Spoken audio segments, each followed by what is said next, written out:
ಶಾಸಕರಿಗೆ ಮಾತಿನ ತೂಕು ಗೊತ್ತಿರಬೇಕು. ಶಾಸಕರಿಗೆ ಮಾತಿನ ತುಕ್ಕು ಗೊತ್ತಿರಬೇಕು. ವಜಾಗೊಳಿಸಿ ವಜಾಗೊಳಿಸಿ ವಜಾಗೊಳಿಸಿ ವಜಾಗೊಳಿಸಿ ಬಂಡಿಗೌಡನಿಗೆ ವಜಾಗೊಳಿಸಿ ಬಂಡಿಗೌಡನಿಗೆ ವಜಾಗೊಳಿಸಿ ಧಿಕ್ಕಾರ ಧಿಕ್ಕಾರ ಧಿಕ್ಕಾರ ಧಿಕ್ಕಾರ ಮುಸ್ಲಿಂ ವಿರೋಧಿ ಸರ್ಕಾರಕ್ಕೆ ಧಿಕ್ಕಾರ ಮುಸ್ಲಿಂ ವಿರೋಧಿ ಸರ್ಕಾರಕ್ಕೆ ಧಿಕ್ಕಾರ ಧಿಕ್ಕಾರ ಧಿಕ್ಕಾರ ಧಿಕ್ಕಾರ ಧಿಕ್ಕಾರ ರಮೇಶ್ ಬಂಡಿಗೆ ಧಿಕ್ಕಾರ ರಮೇಶ್ ಬಂಡಿಗೌಡರಿಗೆ ಧಿಕ್ಕಾರ ಕಾಂಗ್ರೆಸ್ ಸರ್ಕಾರ ಮುಸ್ಲಿಂ ವಿರೋಧಿ ಧಿಕ್ಕಾರ ಕಾಂಗ್ರೆಸ್ ಸರ್ಕಾರ ಮುಸ್ಲಿಂ ವಿರೋಧಿಗೆ ಧಿಕ್ಕಾರ ಕಾಂಗ್ರೆಸ್ ಶಾಸಕ ಮುಸ್ಲಿಂ ದೇಶಕ್ಕೆ ಧಿಕ್ಕಾರ ಕಾಂಗ್ರೆಸ್ ಶಾಸಕ ಮುಸ್ಲಿಂ ವಿರೋಧಿ ಧಿಕ್ಕಾರ जिंदाबाद जिंदाबाद जिंदाबाद जिंदाबाद एसडीपीआई जिंदाबाद एसडीपीआई जिंदाबाद जिंदाबाद जिंदाबाद जिंदाबाद जिंदाबाद एसडीपीआई जिंदाबाद एसडीपीआई जिंदाबाद मुर्दाबाद मुर्दाबाद मुर्दाबाद मुर्दाबाद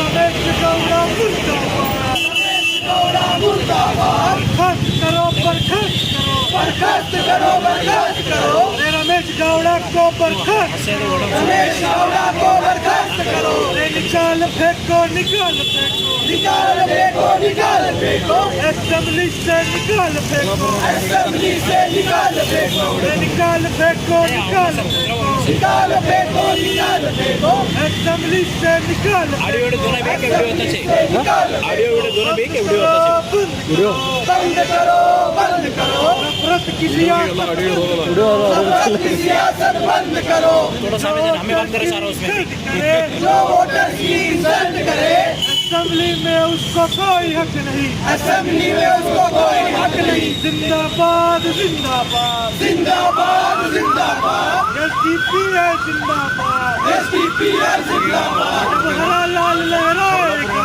हरा लाल लहराएगा इनकलाब आएगा इनकलाब आएगा जब हरा लाल लहराएगा जब हरा लाल लहराएगा इनकलाब आएगा इनकलाब आएगा जिंदाबाद जिंदाबाद जिंदाबाद जिंदाबाद एसडीपीआई जिंदाबाद एसडीपीआई जिंदाबाद बड़े शर्म और अफसोस के साथ हम यहाँ पर जमा हुए हैं कि पता नहीं एक मेंढक चुप हो जाता है और दूसरा मेंढक ट्रांग ट्रांग करने लगता है। पता नहीं इनको अपने जगह का अपनी कुर्सी का कौन सा नशा छा गया है। अभी एथनॉल को खामोश कराए थे तब तक ये कांग्रेस में से ही रमेश बंडी सिद्धिगौड़ा पता नहीं इसको पैक और हो गया कि क्या पता नहीं, अचानक से आके एक गवर्नमेंट ऑफिसर को डराता है कि अगर तूने मुस्लिम किसानों के नाम पर ज़मीन कर दी तो तुझे फांसी पे लटका दूंगा। कि जो कोई बुलडोजर की बात करता है, कोई जीसीबी की बात करता है, कोई फांसी की बात करता है, तो फिर हमारे पास न्यायपालिका की ज़रूरत क्या है। पूरा इनके हाथ में दे दो, इनके हाथ में कंट्रोल में दे दो, पूरा देश का सर्वनाश कर देंगे। इनको शर्म आनी चाहिए। मुस्लिम कम्युनिटी के 92% वोटिंग 55 लाख वोटिंग लेकर आज उस जगह पर विराजमान है, जिसके जरिए से इनके घर इनके बच्चों का पेट पल रहा है। आज उसी से खाकर उसी थाली में थूकने की कोशिश कर रहा है ये रमेश बंडी सिद्धगौड़ा। इसको 10 बार सोचना चाहिए था इतना गंदा कमेंट करने से पहले। कि राहुल गांधी जी पहले बोलते हैं कि आरएसएस संघी जो सोच रखते हैं उनको हमारे पार्टी से निकाल फेंकना है, लेकिन इनको पता नहीं कि इनके ग्रुप में कितने संघी लोग फंसे हुए, कितने जमा हुए हैं। आज उनको अपने कहे हुए का अल्फाज की मान रखना होगा और इसको निकाल फेंकना होगा, वरना हर कोई कुछ न कुछ आता रहेगा और मुस्लिम कम्युनिटी के बारे में कहता रहेगा। अरे तुम लोग शर्म करो। ये मुस्लिम कम्युनिटी वो है जिसको गाली देकर तुम रातों रात हीरो बन जाते हो। तुम्हें रातों रात राज्यसभा की सीट मिल जाती है, तुम्हारा पीआर बढ़ जाता है। इस पर तुम समझ लो कि मुस्लिम कम्युनिटी तुम्हारे लिए क्या है। हमें गाली देकर तुम वहाँ पहुँचते हो, अगर हमें गले से लगा लेंगे तो हम तुम्हें कहाँ पहुँचा देंगे, इसका तुम ख्याल करो। ये बात ये हिंदुस्तान के आईन के खिलाफ है, ये दस्तूर के खिलाफ है। पर्टिकुलर एक कम्युनिटी को टारगेट करते हुए ये जिसने जो लूज टॉक किया है इसको माइंड करना होगा और जस्ट उसको माफी के अल्फाज लेकर अपने वोट्स को पीछे लेकर इससे माफ़ी नहीं चलेगी। इससे हम केपीसीसी चेयरमैन से और सिद्धरामैया जी से और राहुल गांधी जी से आग्रह करते हैं कि ऐसे बदतमीज बेलगाम एमएलएस को आप लगाम डालनी होगी। वो लगाम ये है कि आपको इनके जगह से बर्खास्त करना होगा। आप घबराओ मत, आपकी मेजॉरिटी में हम कमी आने नहीं देंगे। हमारा कमिटमेंट आपके साथ है। आप एक ऐसे एमएलए को निकालेंगे, ऐसे 10 सेकुलर एमएलए को हम जिताकर आपके पास पहुंचाएंगे। ये हमारा वादा है, ये एसडीपीआई का वादा है, एक आम मुसलमान का वादा है, एक आम हिंदुस्तानी का वादा है।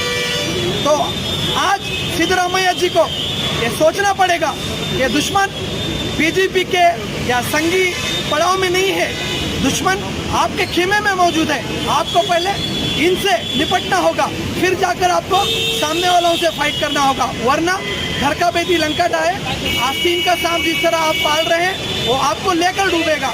तो इसके लिए ये मामूली बात नहीं है, ये बहुत सीरियस चीज़ है।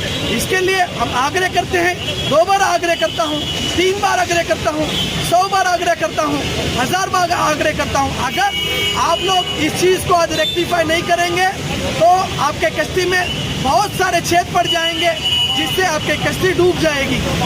तो दोबारा मैं रिमाइंड करते हुए कि ऐसे रमेश पंडित चितगौड़ा जैसे बेलगाम घोड़े तो नहीं बोल सकता मैं, बेलगाम गधों को आप जो है सबक सिखाना होगा और इनको अपनी नशिश से बर्खास्त करते हुए उनको पार्टी से डिस्क्वालीफाई करके सस्पेंड करके इनको सबक सिखाना होगा, ताकि कांग्रेस पार्टी जो बोलती है कि हम सेक्युलर हैं, ये सेक्युलरिज्म का सबक आपके खेमे में जितने भी एमएलए हैं, आपके जितने भी पार्टी सपोर्टर्स हैं, पार्टी वर्कर्स हैं, कैडर्स हैं, तमामों को ये सबक याद रहे।